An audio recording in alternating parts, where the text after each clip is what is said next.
таны богино амралтанд зориулж утга уран зохиолын яруу ихшгээр аялуулъя.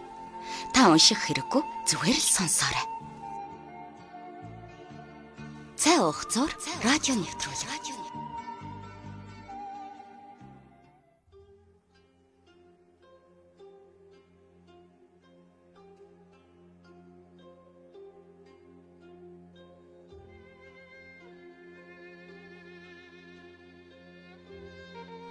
Сайн мэцхан өрхөмдөд сонсогчдоо та бүхэндээ өдрийн мэндийг хүргэе.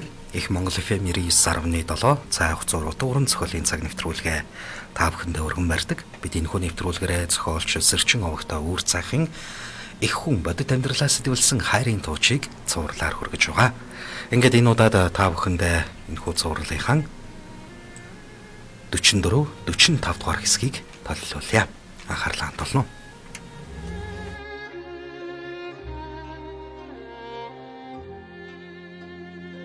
Их хүн бодит амьдралаа сэтгүүлсэн хайрын тууч 44 дугаар хэсэг.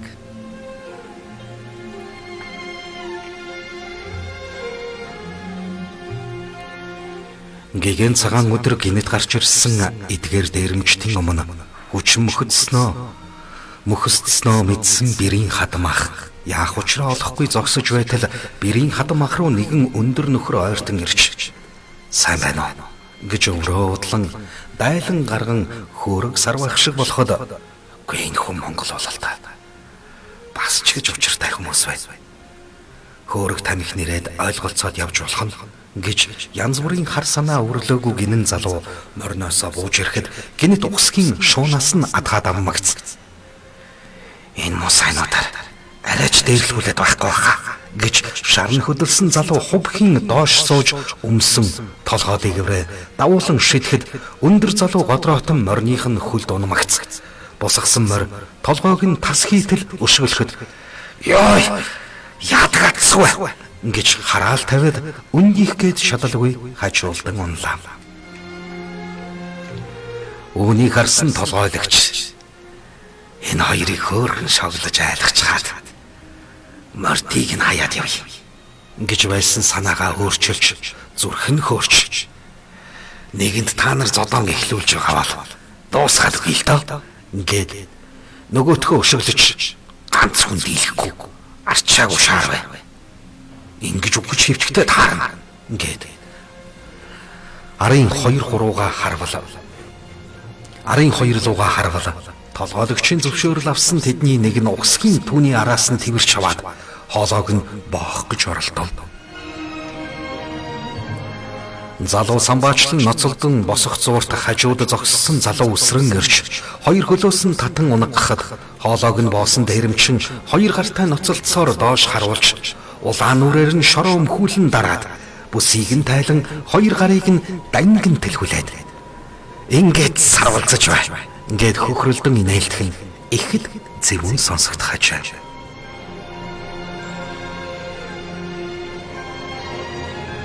Яа харахгүй хүчинд автсан залуу. Та нар ирэх мөн үү? Шатдгийн бол миний гарыг тайлчих. Ирэх шиг байл та. Өөдгөө юмнууд би та нарт үзүүлээд өгнө гэж орилхоос хитрэхгүй байв.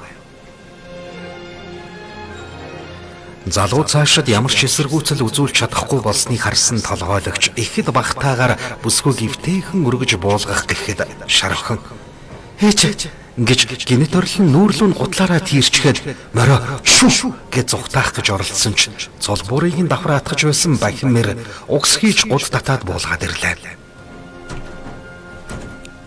Нүүрлүүгээ гингүү тэрүүлсэн толгойлогч хорсож та хоёр л ихлүүлсэн шүү. Бид арайч Монголоо алдчихаагүй хүмүүс шүү. Та хоёрыг дуусгаад өгье л доо гэж давтан хэлж түүний хувцсыг хайр найргүй урж тасчин тайлж эхэлтэл нэгэн хүн эсгэрч чимээ өгөөд нөгөө өндөр хисаа талаас бууж ирж явах нь харагдлаа.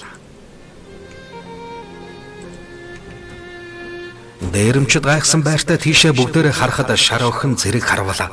Жороохэр моророо бууж ирж яваа хүн баян хүзүүт мөн болохыг төвөггүй танилаа. Түүнийг харж хаад шар охин "Зүхтаарай! Нутгийн залуучуудыг цуглуулад ир.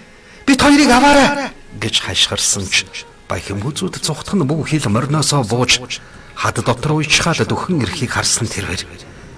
Галзуураа юу чи? Ганц найдвар ингэ тасарлаа. Чамайг би аль нэг газраас адууга харж байгаа байх гэж найдаж байсан маань онсон ч ганцаараа ирдэг ямар тэнэг хэрэгвэ гэж ойлгоно. Намхан боловч Баяхим хүзүүтэй богино харгуйлтай, өргөн цээжтэй майг дөхөлтэй, урд тормоогоо шуурсан залуу харсан дээрэмчэд пар пархийн инээлдэж. Энд ч нас хингээж нүвэ. Гүй хаанаас гараад ирсэн газрын битэг шиг амтан бэ аа? Гэхэд тэд нартай харьцуулахад үнэхээр л хүүхд шиг харагдаж байлаа. Баяхим өндөр үетэй сүрлэг ирчүүд рүү дөхөж ирсэн залуу ёор айсан шинжгүй. Том цагаан шүд гарган инээж. За. Та нар чинь ийм сайхан залуучууд байж ядарсан муу эмэгтэй хүнд бираа гаргаад явж байдаг. Үгүй харвас өөдгөө хүмүүс байна да. Та нарын толгойлогч чинь хаана байна? Олон хүн гимтээгээд яхав. Би толгойлогчтой чинь тололдъё. Дийлдвэл та нар наад охин аваад яв. Дийлэгдвэл бүгдээрээ дуугүй морой унаад бидний малыг орхиод арилж үзцгээ. Гэхэд бүгд цөөвөр чоннууд шиг уул дөргөтөл инээлдэж. Чамд бидний атмаа хэрэггүй. Бидний хамгийн дорой нэг нь тэл үзчих. Тэгээд дээшгүй шатаар явна шүү дээ. Гэхэд Баяхим хүзүүд алим тэр чинь хаана вэ? Сул дороогоос эхлээд надтай тулалдвал та нар морой надад өгөөд явах хэрэгтэй болох нь те. Гэхэд ямар олон хүүхдээ мал вэ? Надад зүйл дуусгаад өг гэж арай намхан дуу боловч хууд сахалтай нэгэн рүү толгойлогч дохио өглөө. Тэр хууд сахал тэр Баяхим хүзүүд рүү алхаж очин барьж авах гээд Баяхим хүзүүд сунаж ирсэн гараас нь ганцхан шүүрч аваад 5 алхмын цаана хүртэл үүрч шидэхэд тархаараа чулуу мөргөн унсан хууд сахалт ухаан алдан унаад босож ирсэнгүй. Дээрэмчд шуугалдан ганц үрдэг михтэй амт шивтээ ната барайд ав гэд талбураас нь шуугалдан дөхөхөд толгойлогч нь болвол та нар ийм жаахан амтан руу бүгд боорлохдоо ичихгүй вэ нөө? Бид чи ямар бүлэглэж дайрдаг баахаа ш. Арайчтай Монгол хүн байна да. Би өөрөө гээд дөхөн очлоо. Баяхим хүзүүдийг баларсан гэж бодож зогссон шар охин элтнүүд нь сэргэж. Хоо юм хийж. Бүгдийг нь үрчилдээд бүгдийг нь авраасаа гэж дотроо нь залбирч зогслоо. Баяхим хүзүүд түүнийг дээш үлээж хараад ингээд л түрүүнээс хойш гараад ирэхгүй. Бусдын хараар нуугддаг. Чи ч сайн толгойлогч биш бол та. Одоо надад унсан залууга.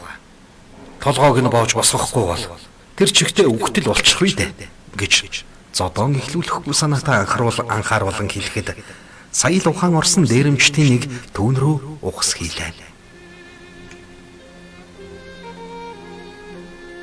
Харин толгойлогч олон юм ярьсангүй барьж авах гэхэд баруун гараа сарвайсан гарыг нь тосон өгтүүлж өгмөгц. Намхан залуугийн гарыг барьж аван зүүн гараараа ганцхан зохиж унгаах гээд шанаатгаар нөгөө гараа явуулжээ. Лужир том мөн шиг гар шанааг нь зад цогхоор ирэхийг мэдэж байсан Баяхим хүзүүд ялгүй хоош гэлийхэд урдуур нь аимшигтахаар савж гармагц. Сулхан татвал баруун гарынхан аясаар урагш тонгоосон ирэн улаан нүрэнд нь тийм ч хүчтэй биш. Ганцхан өсөрч мөргөхөд толгойлогчээр мунаар цахуулсан юм шиг болж дайвалзсан байснаа Баяхим хүзүүдийн аяархан мөргөлтийг даалгүй урагшаа гултайн сонон унлаа. Түүнийг хар зогссон дээрэмчин нэг нэгээрээ ухсхийн дайрч эхэллээ.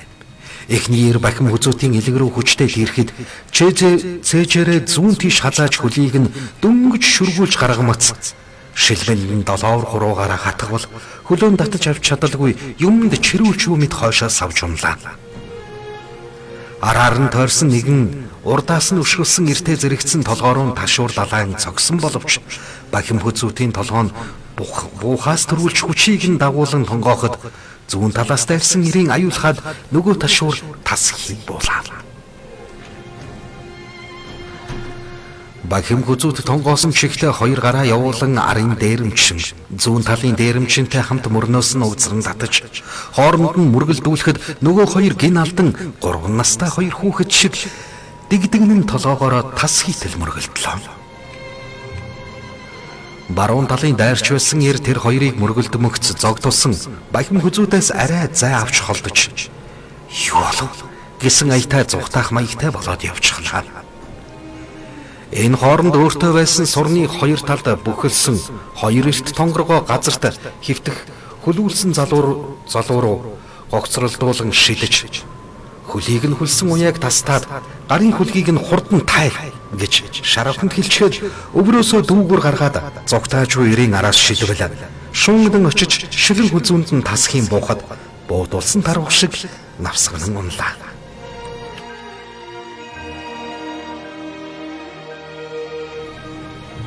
Ухаан алдсан дээрэмчний толгоог боож байсан ердөөл нэг хормын дотор болсон энэ тулааныг нүднийхээ булангаар харж байхдаа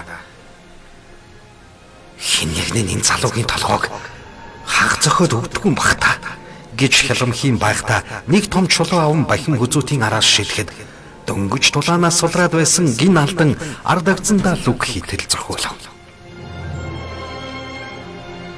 Үнэндээ бухтын хөндийн тулаанчид энэ зэрэг бол юу ч биш бөгөөд санаатай болон санамсаргүй зохиолох хүрдээ биеэ суллан ирсэн бай болгоныг аюулгүй болгоод сурчсан байдаг тул лүгийтэл буусан чулууны хүчийг сааруулан дагуулж тонгоохтоо эргэж харвал нөгөөгтх нь муухай ойрлож амшгүй биднийг анд мэдүүлдэгээч хэмээн Бахим Хүзүүт рүү гүйж ирэн сүгдлээ. Энгийнийг жижигхэн залууг хэд басснаасаа болоод манартлаа мөргүүлсэн толгойлогч саял ухаан орж өнлийхтөө өөрийнхөө хүмүүсийг эн тентгүй гулдаан хөвтхийг хараад толгойд нь бухтын хөндийн тулаанч гих бодол гинт зурсхийн орж ирлээ.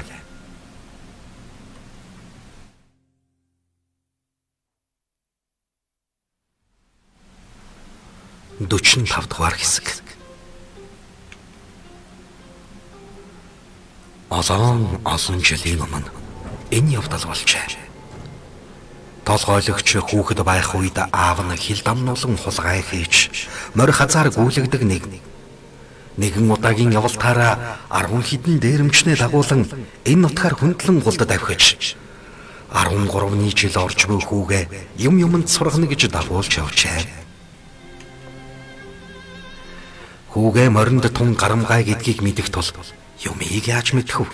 Хөлгийн шанцаар амьд гарах үеч байна гэд хамгийн хурдан шарах хүлгээ унуулан авчрахтаа сартаа шөнөөр яг энэ уулын хавцалд сүрэг адууг хурааж сорчлон бугуйлдаж бариад хороод сайхан агт бэлдээд байж байтал сарны гэрэлд хүүгийнх нь үеийн бололтоо нэгэн хүү хаанаас ч юм гинэт хий үзэгдэл шиг гараад иржээ. Хүү тэднэл рүү хандан юугууд өгч ирээд ихэд гайхсан байртай. Яагаад та нар манай адууг барьж байгаа юм бэ? Гэхэд аав нүчиргүй сандарч өшөөж үзэхүү минь бидний алдаа боллоо. Танаа адуу гэж мэдсэнгүй гэд хэдий хулгайч дээрэмччихсэн монгол хүний ёсоор уучлалгүйгаад бусад дээрэмчдтэй дохио өгч бүгдийг нь буцаагаад тавиад хурдан явъя хэмээн үүрэг болгожээ. Гайхсан дээрэмчид хідэн сайхан актыг хүч хөдөлмөр гарган байж хөөцөлцөөр барьж авсан тул хайрын санагдчих. Ганц жижиг хүү харчхад юу сүртэй. Өнийг чинь тугуулдаж ирээд алцхий л да. Алдсан багт хэн мэдэх юм бэ толгойлогчоо. Гэхэд учир мэдхээр та нар энэ хүүгээр оролдвол амь наснаасаа салгаа зогсохгүй. Өнөөж яваа унаанасаа ч салж мэднэ. Болж үзцгээе. Эртхэн уучлалгүйгээд арилцгаая гэд аавынх нь баригл хоолоо чичирхийлхийг харваас Уул талаараа өгөөд уруугүй давхиж олон дээрэмчдийг чичрүүлж явдаг зартай ир биш. Аим хахуулчгар нэгэн болсныг харахад нүдэндээ итгэмгүй бөгөөд гайхсандаа нүдэнд бүлтрэгдгсэн хүүн амаанган бусад нөхдүүдийг нь харлаа. Хэсэг зуур чимээгүй байснаа гинэт бугуул ирчлэн эсгэрэх чимээ гарахад харвал болдоггүйгээрээ алдартай хамгийн харгас гэгддэг нэгэн дээрэмчин хүүгийн толгойд углах эрчит аргамжаа оруулж толгойлогчоо ямар ч хэрэггүй юмнаас айц зогсхийг батлах гэсэн ачаа. Санаанд оромгүй юм болж ирсэн бугуйлыг давалгаалуулан хариулж эзний биеийг нь нүд ирэмхийн зур нэг орон чангалж татснаа хажуудаа бүү хадан дуглаад газар дээр гүйжбүү мэт дээгүр нь сум шиг харван очиж хинхдэг цээжийг нь хоёр хөлөөрөө тийрэхэд дээрэмчин газарт сарвайн унжаам. Энэ дасгал бол бухтын хөндийн тулгаачдын багасаа сурсан хаднаас хад дамжин гүүхтэй хэрэгэлдэг бугуйл дээр гүүх гэдэг дасгал бөгөөд энгийн хүн харвал агаарт гүйжбүү мэт сэтгэл төрдөг учраас юрмсын харагдах нь аргагүй зүйл юм. Ийм юмыг урд өмнө үзэж байгаагүй хүү дуу алдаж айхтаа. Хаваа ёо. Шүтэр шолом юм уу? Химээхэд дээрэмчд олцоо орхин хөмхүй зүгтэн одоход хүүч учраа олохгүй хурдан мороо чүү химэн олдны дунд хутгалдан дутааж. Харанхуй шөнөөр хөмхүй давгсаар үүр цайх үеэр зог туссан дээрэмчд шуугилдаж толгойлогчоо хайж эхлэхэд аавыгаа байхгүй сая л мэдсэн хүү. Нөгөө альбанчдгэр аваад үлдсэн байх гэж тааварлан дотор нь пал хийжээ. Чөтгөр шолом үдсэн юм шиг болсон дээрэмчдийнх нь хинэнч буцаж явахыг хүсээгүй бөгөөд ганцхан хүүл аавынхаа төлөө тэднээс салж хайртай аавыгаа авчирхаар буцаж явлаа. Гэгээ тусаж байсан тул шөнөрсөн мөрөө даган гэлдэрч явсаар үд хавьд нэгэн явган хүн угтан гуйж дайван алхан ирж явахыг харвал аав нь мөн байлаа. Дөнгөж үлгэн салган ухаантай ирсэн аав нь хүүтэйгэн уулзаж энэ нутгаар дахиж ирж болохгүй минийх үү. Бухтын хөндийн тулгаанчд гэж айхтар хүмүүс байдаг. Би тулхай хийж баян тарган хүмүүсийн малаадуг хил дамнуулан зарж бараг хитэн үеэрээ амьдарч ирлээ. Энэ нутгийн нударганд орж сурагтал хурч болохгүй юм байгаа юм. Бухтын хөндийн тулгаачдын мал хөр бух тэргүүтнүүдийг бэлдэж үе удмаараа хангаж ирсэн юм гинлээ гэдгийг ааваас анх сонссон. Хүүхэд байхдаа аавтайгаа адуу мал хазараг үлгэж яваад эдний халдлаганд өртөж аав амнасаа алдахаас өмнө надад аминчлан захиж хэлсэн юм билээ. Бухтын хөндийнхний хүүхдүүд бүр аюултай. 18 хүрээгүй идэ хөдөлгөөн нь хурд.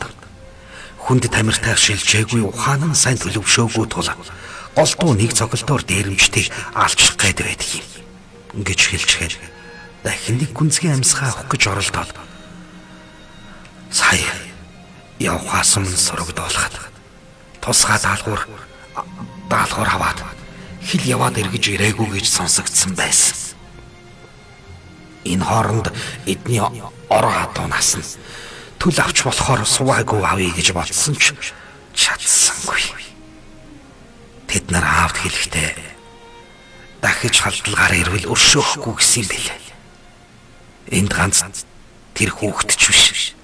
Өөр хит хүмүүс бий. Гэхдээ хамгийн шилдэг нь саяны хүүхэд гэж газрын сайн ирсэн амд амчин ярьдаг. Түүнийг таних амарх. Хүзүүн багаасаа бүхий хүзүү шиг баяхан болж өстгөөсөө гадна голдуу сартай шөнөөр гадуур явж хадуул дамжин бэлтгэл хийдэг гэсэн. Минийхөө хоошид дахиж битгий энэ нутгаар яв. Амнасаа алдахын нэмэр. Хулгайч дээрэмчд ядарсан хүмүүсийг дээрлэхдэг гэдэг биднийг үздэггүй юм билээ гэж аав нь хэлснэ. Минийхөө цааш тийм зам мөрөө засаж зөвхөн болохыг хичээгээрэй. Аав нь хүүдээ хитэн мал хадгалсан байгаа. Чи түүнийг тэндээс очиж аваарай гэж нэрийг нь том бүдэг хэлснээ үгээ гүйцэж хэлж чадалгүй арайхийн шивнэж ярьсан. Яран юу гэж байгаа ч мэддэхгүй ам нь хөдлөх төдий бүдгэрч тасалцсаар гүнзгий амьсгаа авах гэж байгаа юм шиг цээж нь хуржигнэн дуграад бурхан болжээ. Аава гэж хүүхэд их чанга дуу тавин орилсон ч хайртай аав нь босож ирсэнгүй. Хинээс хаанаас юу авах нь тодорхойгүй. Юу хүний нэр тогтоох мантай болж хэн болдооч гэж бодсонгүй нүдэн дээгүүр нь нулимс бүрхэж айж зочин. Ингээд аав боллоо гэж бодхоос өдгөн хар манан дунд зогсож байгаа мэт.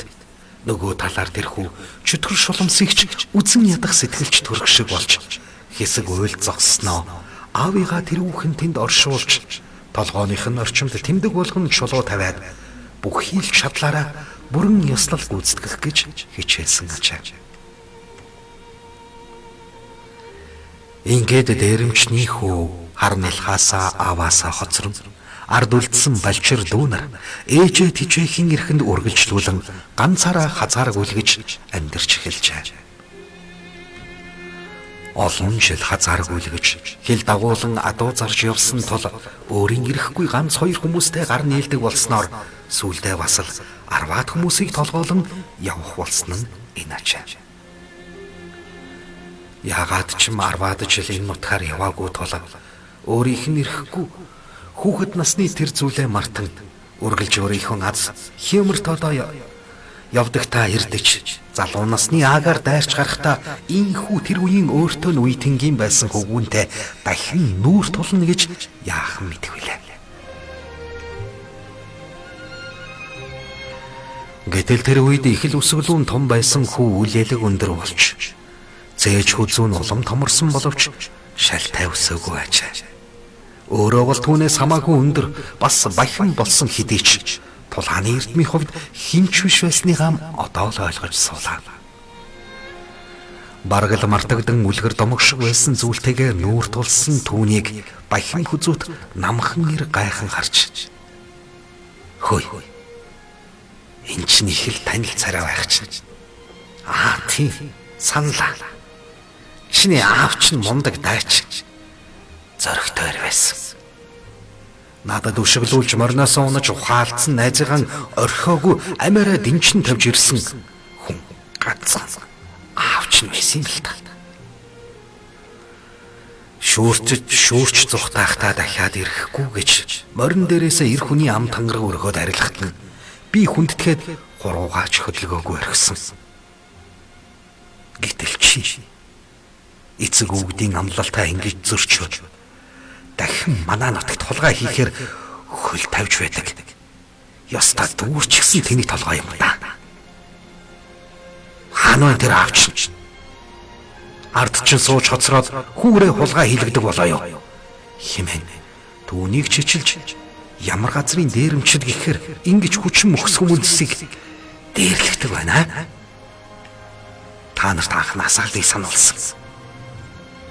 Монгол хүний чодгүй мос авалгаач.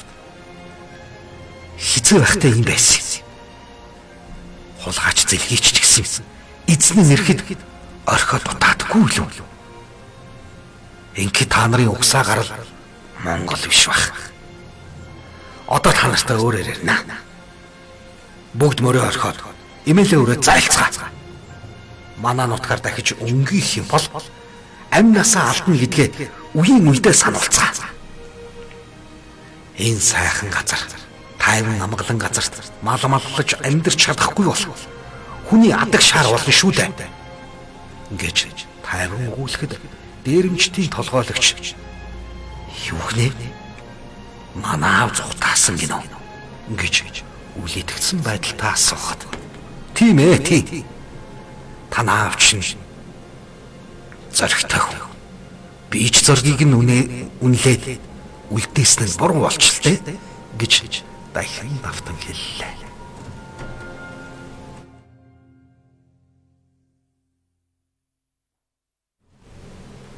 үргэлжлэл бий.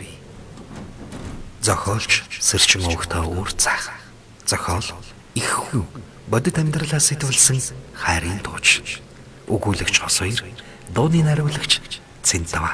Их Монгол радио 2020 он.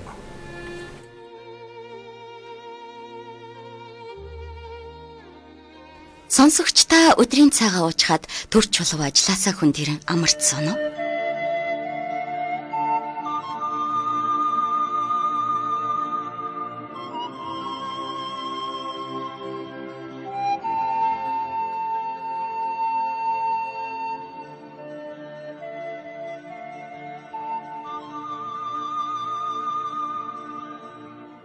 Таны богино амралтанд зориулж утга уран зохиолын яруу ихшгээр аялуулъя.